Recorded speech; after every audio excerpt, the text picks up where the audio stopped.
Ilan sa kanila ay sina Terence Calatrava, former Undersecretary of Office of the Presidential Assistant of the Visayas of the Philippines, Kong Roman Romulo of Pasig City, Kong Jojo Ang of Uswag Ilonggo Party List, Congressman Patrick Michael Vargas of Quezon City, Kong Juan Carlos Arjo Aitaide of Quezon City, Nicanor Nicky Briones of AGA Party List, Congressman Marcelino Marcy Teodoro of Marikina, Congressman Florida Robes of San Jose del Monte, Bulacan, Congressman Leandro Jesus Madroño of Romblon, Congressman Benjamin Benji Agarao Jr., Congressman Florencio Gabriel Bem Noel of Anwaray Party List, Kong Leo de Ode Tariela of Occidental Mindoro, Congressman Reynan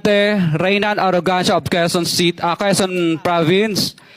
Kong Marvin Rillo of Quezon City, Kong Teodoro Haresco of Aklan, Kong Antonieta Yudela of Sambuanga, Sibugay, Kong Dean Asisio of Caloocan, Kong Marivico Pilar of Quezon City. 21. Mayroon ding mga kinatawa ng ilang politiko na nakikipagtakbo sa amin upang manghingi ng porsyento kapalit ng mga porsyento ng mga proyekto. Ang mga porsyentong ito ay 25% ay ipinipilit sa amin bilang karaniwang kalakaran na wala akong kakainang tanggihan. Ilan sa kanila ay sina Regional Director Eduardo Virgilio of DPWH Region 5, Director Ramon Ariola III of Unified Management UPMO, District Engineer Henry Alcantara, DPWH Bulacan First, Undersecretary Robert Bernardo, District Engineer Aristotle Ramos of DPWH Metro First, Pasig City, District Engineer Manny Bulusan of DPWH North, Manila Deo,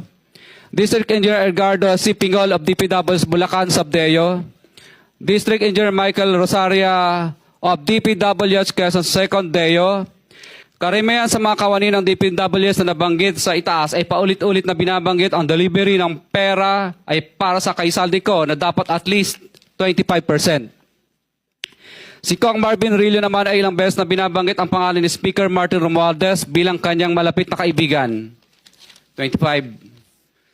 Sa tuwing umiinom kami sa Wine Story, sa BGC at sa Shangri-La Mall, sinasabi pa ni Kong Rillo na lahat